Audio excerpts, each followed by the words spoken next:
ग़ज़वा उशैरा के ज़िक्र में हम बता चुके हैं कि कुरैश का एक काफ़िला मक्के से शाम जाते हुए नबी सल्लल्लाहु अलैहि वसल्लम की गिरफ्त से बच निकला था।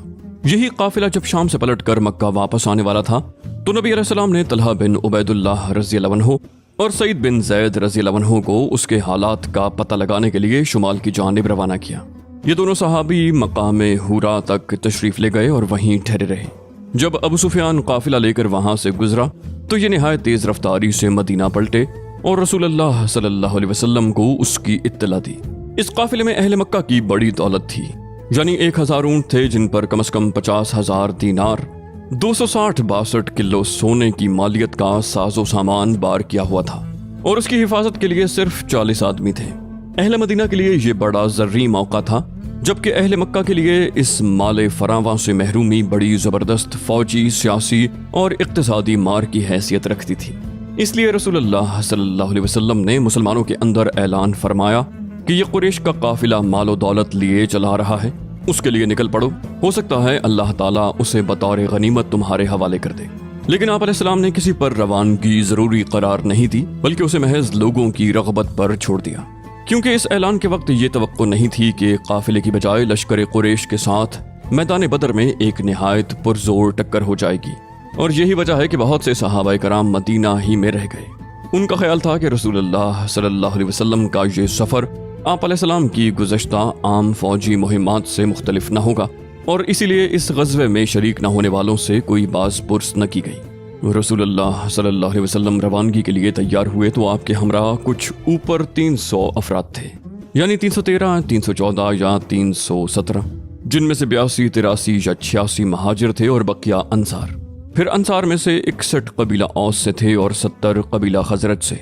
इस लश्कर ने ग़ज़वे का न कोई खास एहतमाम किया था, ना मुकम्मल तैयारी। चुनाचे पूरे लश्कर में सिर्फ 2 घोड़े थे, एक हज़रत ज़ुबैर बिन अव्वाम का और दूसरा हज़रत मिक़दाद बिन असवद का। 70 ऊँट, जिनमें से हर ऊँट पर 2 या 3 आदमी बारी बारी सवार होते।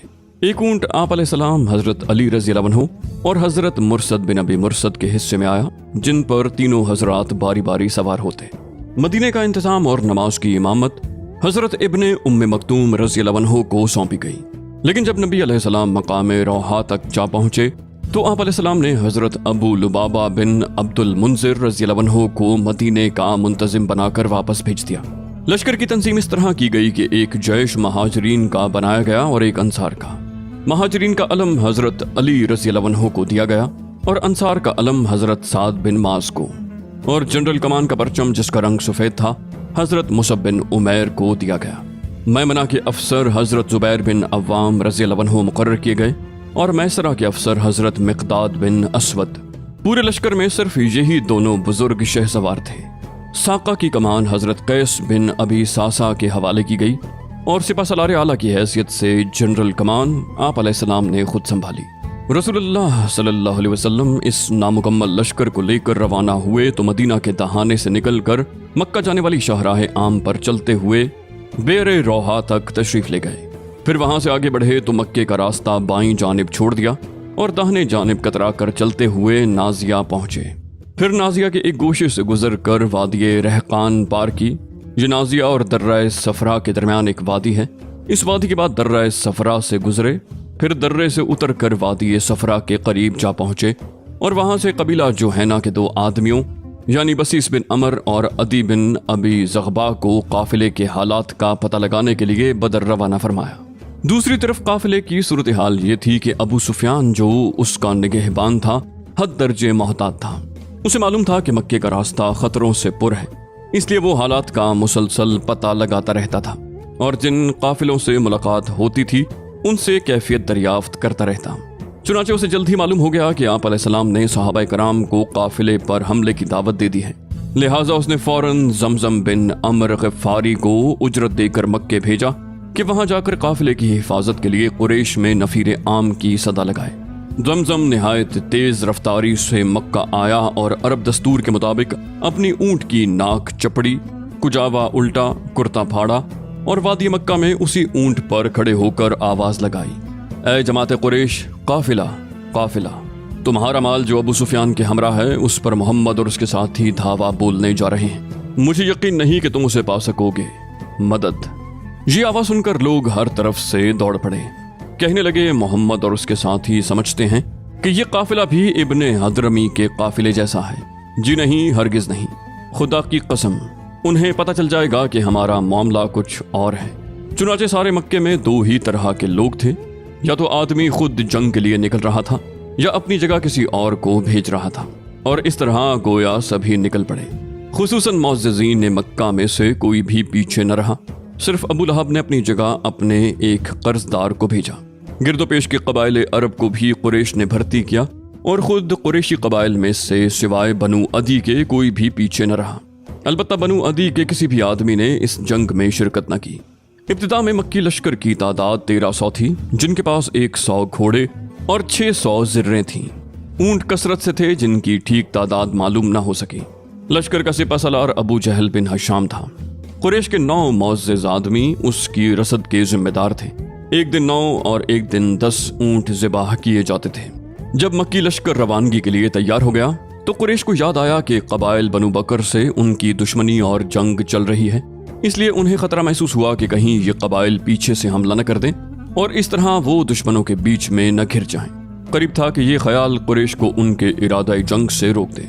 लेकिन ऐन उसी वक्त इब्लीस लईन बनु किनाना के सरदार सुराका बिन मालिक की शक्ल में नमूदार हुआ और बोला, मैं भी तुम्हारा रफीक कार हूँ और इस बात की जमानत देता हूँ कि बनु किनाना तुम्हारे पीछे कोई नागवार काम न करेंगे। इस जमानत के बाद अहले मक्का अपने घरों से निकल पड़े और जैसा कि अल्लाह का इरशाद है, इतराते हुए, लोगों को अपनी शान दिखाते हुए और अल्लाह की राह से रोकते हुए। जैसा कि रसूल अल्लाह का इरशाद है, अपनी धार और हथियार लेकर अल्लाह से खार खाते हुए और उसके रसूल सल्लल्लाहु अलैहि वसल्लम से खार खाते हुए, जोशे इंतकाम से चूर और जज्बा हमियत और गैज़ गज़ब से मखमूर, इस पर कचकचाए हुए कि रसूल अल्लाह सल्लल्लाहु अलैहि वसल्लम और आप अलैहिस्सलाम के सहाबा ने अहले मक्का के काफिलों पर आंख उठाने की जुर्रत कैसे की। बहरहाल ये निहायत तेज़ रफ्तारी से शुमाल के रुख पर बदर की जानिब चले जा रहे थे कि वादी उस्फान और कुदैद से गुजर कर जोहफा पहुंचे तो अबू सुफियान का एक नया पैगाम मौसूल हुआ, जिसमें कहा गया था कि आप लोग अपने काफिले, अपने आदमियों और अपने अम्वाल की हिफाजत की गरज से निकले हैं और चूंकि अल्लाह ने उन सबको बचा लिया है, लिहाजा अब वापस चले जाएं। अबू सुफियान के बच निकलने की तफसील ये है कि वो शाम से कारवानी शाहरा पर चला तो आ रहा था, लेकिन मुसलसल चौकन्ना और बेदार था। उसने अपनी फराहमी इत्तलात की कोशिशें भी दो चंद कर रखी थीं। जब वो बदर के करीब पहुंचा तो खुद काफिले से आगे जाकर मुजदी बिन अमर से मुलाकात की और उससे लश्कर मदीना की बाबत दरियाफ्त किया। मुजदी ने कहा, मैंने कोई खिलाफ मामूल आदमी तो नहीं देखा, अलबत्ता 2 सवार देखे जिन्होंने टीले के पास अपने जानवर बिठाए, फिर अपने मशकीज़े में पानी भर कर चले गए। अबू सुफियान लपक कर वहां पहुंचा और उनकी ऊंट की मेंगनियां उठाकर तोड़ी तो उसमें खजूर की गुठली बरामद हुई। अबू सुफियान ने कहा, खुदा की कसम, ये यसरब का चारा है। उसके बाद वो तेजी से काफिले की तरफ पलटा और उसे मगरिब की तरफ मोड़कर उसका रुख साहिल की तरफ कर दिया और बदर से गुजरने वाली कारवानी शाहरा को बाएं हाथ छोड़ दिया। इस तरह काफिले को मदनी लश्कर के कब्जे में जाने से बचा लिया और फौरन ही मक्की लश्कर को अपने बच निकलने की इत्तला देते हुए उसे वापस जाने का पैगाम दिया, जो उसे जोहफा में मौसूल हुआ। ये पैगाम सुनकर मक्की लश्कर ने चाहा कि वापस चला जाए, लेकिन कुरैश का तागूत अकबर अबू जहल खड़ा हो गया और निहायत किब्र गुरूर से बोला, खुदा की कसम, हम वापस ना होंगे, यहाँ तक कि बदर जाकर वहाँ 3 रोज कयाम करेंगे और इस दौरान ऊंट ज़िबाह करेंगे, लोगों को खाना खिलाएंगे और शराब पिलाएंगे, लौंडियाँ हमारे लिए गाने गाएंगी और सारा अरब हमारा और हमारे सफर व इज्तिमा का हाल सुनेगा और इस तरह हमेशा के लिए उन पर हमारी धाक बैठ जाएगी। लेकिन अखनस बिन शुरैक ने यही मशवरा दिया कि वापस चले चलो, मगर लोगों ने उसकी बात न मानी, इसलिए वो बनु ज़हरा के लोगों को साथ लेकर वापस हो गया, क्योंकि वो बनु ज़हरा का हलीफ और उस लश्कर में उनका सरदार था। बनु ज़हरा की कुल तादाद कोई 300 थी। उनका कोई भी आदमी जंग बदर में हाजिर न हुआ। बाद में बनु ज़हरा अखनस बिन शुरैक की राय पर हद दर्जे शादा और फरहा थे और उनके अंदर उसकी ताज़ीम व इताअत हमेशा बरकरार रही। बनु ज़हरा के अलावा बनु हाशिम ने भी चाहा कि वापस चले जाएं, लेकिन अबू जहल ने बड़ी सख्ती की और कहा कि जब तक हम वापस ना होंगे ये गिरोह हमसे अलग न होने पाए। गरज लश्कर ने अपना सफर जारी रखा। बनु ज़हरा की वापसी के बाद अब उसकी तादाद 1000 रह गई थी और उसका रुख बदर की जानिब था। बदर के करीब पहुंचकर उसने एक टीले के पीछे पड़ाव डाला। यह टीला वादी बदर के हुदूद पर जुनूबी दहाने के पास वाक़ है। ادھر مدینے کے ذرائع اطلاعات نے رسول اللہ صلی اللہ علیہ وسلم کو، جبکہ ابھی آپ علیہ السلام راستے میں ہی تھے اور وادی زعفران سے گزر رہے تھے، قافلے اور لشکر دونوں کے متعلق اطلاعات فراہم کی۔ آپ علیہ السلام نے ان اطلاعات کا گہرائی سے جائزہ لینے کے بعد یقین کر لیا کہ اب ایک خونریز ٹکراؤ کا وقت آ گیا ہے، اور ایک ایسا اقدام ناگزیر ہے جو شجاعت و بصالت اور جرت اور جسارت پر مبنی ہو، کیونکہ یہ بات قطعی تھی کہ اگر مکی لشکر کو اس علاقے میں یوں ہی دندناتا ہوا پھرنے دیا جاتا تو اس سے قریش کی فوجی ساکھ کو بڑی قوت پہنچ جاتی اور ان کی سیاسی بالادستی کا دائرہ دور تک پھیل جاتا، مسلمانوں کی آواز دب کر کمزور ہو جاتی، اور اس کے بعد اسلامی دعوت کو ایک بے روح ڈھانچہ سمجھ کر اس علاقے کا ہر کس و ناقص جو اپنے سینے میں اسلام کے خلاف کینہ و عداوت رکھتا تھا شر پر آمادہ ہو جاتا۔ پھر ان سب باتوں کے علاوہ آخر اس کی کیا ضمانت تھی کہ مکی لشکر مدینے کی جانب پیش قدمی نہیں کرے گا اور اس مارکے کو مدینہ کی چہار دیواری تک منتقل کر کے مسلمانوں کو ان کے گھروں میں گھس کر تباہ کرنے کی جرت اور کوشش نہیں کرے گا۔ جی ہاں، اگر مدنی لشکر کی جانب سے ذرا بھی گریز کیا جاتا تو یہ سب کچھ ممکن تھا، اور اگر ایسا نہ بھی ہوتا تو مسلمانوں کی ہیبت و شہرت پر تو بہرحال اس کا نہایت برا اثر پڑتا۔ حالات کی اس اچانک اور پرخطر تبدیلی کے پیش نظر رسول اللہ صلی اللہ علیہ وسلم نے ایک اعلیٰ فوجی مجلس شورا منعقد کی، جس میں درپیش صورتحال کا تذکرہ فرمایا اور کمانڈروں اور عام فوجیوں سے تبادلہ خیالات کیا۔ اس موقع پر ایک گروہ خونریز ٹکراؤ کا نام سن کر کانپ اٹھا اور اس کا دل لرزنے اور دھڑکنے لگا۔ اسی گروہ کے متعلق اللہ تعالیٰ کا ارشاد ہے، جیسا کہ تجھے تیرے رب نے تیرے گھر سے حق کے ساتھ نکالا اور مومنین کا ایک گروہ ناگوار سمجھ رہا تھا، وہ تجھ سے حق کے بارے میں اس کے واضح ہو چکنے کے بعد جھگڑا کر رہے تھے، گویا وہ آنکھوں دیکھتے موت کی طرف ہانکے جا رہے ہیں۔ لیکن جہاں تک قائدین لشکر کا تعلق ہے تو حضرت ابو بکر رضی اللہ عنہ اٹھے اور انہوں نے نہایت اچھی بات کہی، پھر عمر بن خطاب رضی اللہ عنہ اٹھے اور انہوں نے بھی نہایت عمدہ بات کہی، پھر مقداد بن عمر رضی اللہ عنہ اٹھے اور عرض پرداز ہوئے، اے اللہ کے رسول، اللہ تعالیٰ نے آپ کو جو راہ دکھائی ہے اس پر رواں دواں رہیے، ہم آپ علیہ السلام کے ساتھ ہیں، خدا کی قسم ہم آپ سے وہ بات نہیں کہیں گے جو بنی اسرائیل نے موسیٰ علیہ السلام سے کہی تھی، جیسا کہ ارشاد ہے، تم اور تمہارا رب جاؤ اور لڑو، ہم یہیں بیٹھے ہیں، بلکہ ہم یہ کہیں گے کہ آپ اور آپ علیہ السلام کے پروردگار چلیں اور لڑیں، ہم بھی آپ علیہ السلام کے ساتھ ساتھ لڑیں گے، اس ذات کی قسم جس نے آپ علیہ السلام کو حق کے ساتھ مبعوث فرمایا ہے، اگر آپ علیہ السلام ہم کو بر کے غماد تک لے چلیں تو ہم راستے والوں سے لڑتے بھڑتے آپ علیہ السلام کے ساتھ وہاں بھی جائیں گے۔ رسول اللہ صلی اللہ علیہ وسلم نے ان کے حق میں کلمہ خیر ارشاد فرمایا اور دعا دی۔ یہ تینوں کمانڈر مہاجرین سے تھے جن کی تعداد لشکر میں کم تھی۔ رسول اللہ صلی اللہ علیہ وسلم کی خواہش تھی کہ انصار کی رائے معلوم کریں، کیونکہ وہی لشکر میں اکثریت رکھتے تھے اور مارکے کا اصل بوجھ انہی کے شانوں پر پڑنے والا تھا، حالانکہ بیعت عقبہ کی روح سے ان پر لازم نہ تھا کہ مدینے سے باہر نکل کر جنگ کریں، اس لیے آپ نے مذکورہ تینوں حضرات کی باتیں سننے کے بعد فرمایا، لوگوں مجھے مشورہ دو۔ مقصود انصار تھے، اور یہ بات انصار کے کمانڈر اور علم بردار سعد بن معاذ رضی اللہ عنہ نے بھانپ لی۔ چنانچہ انہوں نے عرض کیا کہ باخدا ایسا معلوم ہوتا ہے کہ اے اللہ کے رسول، آپ کا روئے سخن ہماری طرف ہے۔ آپ علیہ السلام نے فرمایا ہاں۔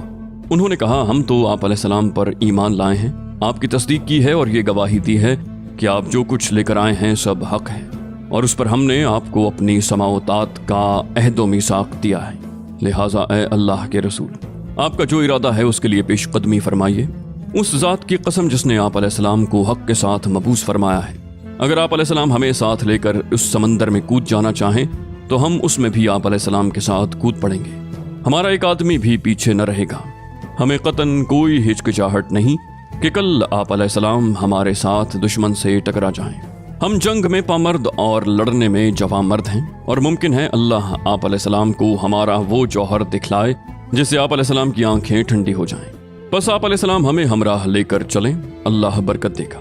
ایک روایت میں یوں ہے کہ حضرت سعد بن معاذ نے رسول اللہ صلی اللہ علیہ وسلم سے عرض کیا کہ غالباً آپ کو اندیشہ ہے کہ انصار اپنا یہ فرض سمجھتے ہیں کہ وہ آپ کی مدد محض اپنے دیار میں کریں، اس لیے میں انصار کی طرف سے بول رہا ہوں اور ان کی طرف سے جواب دے رہا ہوں۔ عرض ہے کہ آپ علیہ السلام جہاں تشریف لے چلیں، جس سے چاہیں تعلق استوار کریں اور جس سے چاہیں تعلق کاٹ لیں، ہمارے مال میں سے جو چاہیں لے لیں اور جو چاہیں دے دیں، اور جو آپ علیہ السلام لے لیں گے وہ ہمارے نزدیک اس سے زیادہ پسندیدہ ہوگا جسے آپ علیہ السلام چھوڑ دیں گے، اور اس معاملے میں آپ علیہ السلام کا جو بھی فیصلہ ہوگا ہمارا فیصلہ بہرحال اس کے تابع ہوگا۔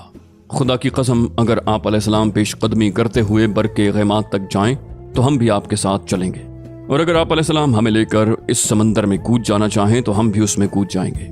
سعد رضی اللہ عنہ کی یہ بات سن کر رسول اللہ صلی اللہ علیہ وسلم پر خوشی کی لہر دوڑ گئی، آپ پر نشاط طاری ہو گئی۔ آپ علیہ السلام نے فرمایا چلو اور خوشی خوشی چلو، اللہ نے مجھ سے 2 گروہوں میں سے ایک کا وعدہ فرمایا ہے، واللہ اس وقت گویا میں قوم کی قتل گاہیں دیکھ رہا ہوں۔ اس کے بعد رسول اللہ صلی اللہ علیہ وسلم زفران سے آگے بڑھے اور چند پہاڑی موڑ سے گزر کر جنہیں اسافر کہا جاتا ہے دیت نامی ایک آبادی میں اترے، اور حنان نامی پہاڑ نما تودے کو دائیں ہاتھ چھوڑ کر اور اس کے بعد بدر کے قریب نزول فرما ہوئے۔ یہاں پہنچ کر رسول اللہ صلی اللہ علیہ وسلم نے اپنے رفیق غار حضرت ابو بکر رضی اللہ عنہ کو ہمراہ لیا اور خود فراہمی اطلاعات کے لیے نکل پڑے۔ ابھی دور ہی سے مکی لشکر کے کیمپ کا جائزہ لے رہے تھے کہ ایک بوڑھا عرب مل گیا۔ رسول اللہ نے اس سے قریش اور محمد و اصحاب محمد کا حال دریافت کیا۔ دونوں لشکروں کے متعلق پوچھنے کا مقصد یہ تھا کہ آپ علیہ السلام کی شخصیت پر پردہ پڑا رہے، لیکن بوڑھے نے کہا جب تک تم لوگ یہ نہیں بتاؤ گے کہ تمہارا تعلق کس قوم سے ہے میں کچھ نہیں بتاؤں گا۔ آپ علیہ السلام نے فرمایا جب تم ہمیں بتا دو گے تو ہم بھی تمہیں بتا دیں گے۔ اس نے کہا اچھا تو یہ اس کے بدلے ہے؟ آپ علیہ السلام نے فرمایا ہاں۔ اس نے کہا مجھے معلوم ہوا ہے کہ محمد اور ان کے ساتھی فلاں روز نکلے ہیں، اگر مجھے بتانے والے نے صحیح بتایا ہے تو آج وہ فلاں جگہ ہوں گے، اور ٹھیک اس جگہ کی نشاندہی کی جہاں اس وقت مدینے کا لشکر تھا۔ اور مجھے یہ بھی معلوم ہوا ہے کہ قریش فلاں دن نکلے ہیں، اگر مجھے خبر دینے والے نے صحیح خبر دی ہے تو وہ آج فلاں جگہ ہوں گے، اور ٹھیک اس جگہ کا نام لیا جہاں اس وقت مکے کا لشکر تھا۔ جب بوڑھا اپنی بات کہہ چکا تو بولا اچھا اب یہ بتاؤ کہ تم دونوں کس سے ہو؟ آپ علیہ السلام نے فرمایا ہم لوگ پانی سے ہیں، اور یہ کہہ کر واپس چل پڑے۔ بوڑھا بکتا رہا پانی سے ہیں؟ کیا عراق کے پانی سے ہیں؟ اسی روز شام کو آپ نے دشمن کے حالات کا پتہ لگانے کے لیے نئے سرے سے ایک جاسوسی دستہ روانہ فرمایا۔ اس کارروائی کے لیے مہاجرین کے 3 قائد علی بن ابی طالب، زبیر بن عوام اور سعد بن ابی وقاص رضی اللہ عنہم صحابہ کرام کی ایک جماعت کے ہمراہ روانہ ہوئے۔ یہ لوگ سیدھے بدر کے چشمے پر پہنچے، وہاں 2 غلام مکی لشکر کے لیے پانی بھر رہے تھے، انہیں گرفتار کر لیا اور رسول اللہ صلی اللہ علیہ وسلم کی خدمت میں حاضر کیا۔ اس وقت آپ علیہ السلام نماز پڑھ رہے تھے۔ صحابہ نے ان دونوں سے حالات دریافت کیے، انہوں نے کہا ہم قریش کے سقے ہیں، انہوں نے ہمیں پانی بھرنے کے لیے بھیجا ہے۔ قوم کو یہ جواب پسند نہ آیا، انہیں توقع تھی کہ یہ دونوں ابو سفیان کے آدمی ہوں گے، کیونکہ ان کے دلوں میں اب بھی بچی کچی آرزو رہ گئی تھی کہ قافلے پر غلبہ حاصل ہو۔ چنانچہ صحابہ کرام نے ان دونوں کی ذرا سخت پٹائی کر دی اور انہیں مجبور ہو کر کہہ دیا کہ ہاں ہم ابو سفیان کے آدمی ہیں۔ اس کے بعد مارنے والوں نے ہاتھ روک لیا۔ رسول اللہ صلی اللہ علیہ وسلم نماز سے فارغ ہوئے تو ناراضی سے فرمایا جب ان دونوں نے صحیح بات بتائی تو آپ لوگوں نے پٹائی کر دی، اور جب جھوٹ کہا تو چھوڑ دیا۔ خدا کی قسم ان دونوں نے صحیح کہا تھا کہ یہ قریش کے آدمی ہیں۔ اس کے بعد آپ نے ان دونوں غلاموں سے فرمایا اچھا مجھے قریش کے متعلق بتاؤ۔ انہوں نے کہا یہ ٹیلا جو وادی کے آخری دہانے پر دکھائی دے رہا ہے قریش اسی کے پیچھے ہیں۔ آپ علیہ السلام نے دریافت فرمایا لوگ کتنے ہیں؟ انہوں نے کہا بہت ہیں۔ آپ نے پوچھا تعداد کتنی ہے؟ انہوں نے کہا ہمیں معلوم نہیں۔ آپ علیہ السلام نے فرمایا روزانہ کتنے اونٹ ذبح کرتے ہیں؟ انہوں نے کہا ایک دن 9 اور ایک دن 10۔ آپ علیہ السلام نے فرمایا تب تو لوگوں کی تعداد 900 اور 1000 کے درمیان ہے۔ پھر آپ علیہ السلام نے پوچھا ان کے اندر معززین قریش میں سے کون کون ہیں؟ انہوں نے کہا ربیہ کے دونوں صاحبزادے عتبہ اور شیبہ، اور ابو البختری بن ہشام، حکیم بن حزام، نوفل بن خویلد، حارث بن عامر، تویمہ بن عدی، ندر بن حارث، زما بن اسود، ابو جہل بن ہشام، امیہ بن خلف اور مزید کچھ لوگوں کے نام گنوائے۔ آپ علیہ السلام نے صحابہ کی طرف متوجہ ہو کر فرمایا مکہ نے اپنے جگر کے ٹکڑوں کو تمہارے پاس لا کر ڈال دیا ہے۔ اللہ عز و جل نے اسی رات ایک بارش نازل فرمائی جو مشرکین پر موسلا دھار برسی اور ان کی پیش قدمی میں رکاوٹ بن گئی، لیکن مسلمانوں پر پھوار بن کر برسی اور انہیں پاک کر دیا، شیطان کی گندگی دور کر دی اور زمین کو ہموار کر دیا۔ اس کی وجہ سے ریت میں سختی آ گئی اور قدم ٹکنے کے لائق ہو گئے، قیام خوشگوار ہو گیا اور دل مضبوط ہو گئے۔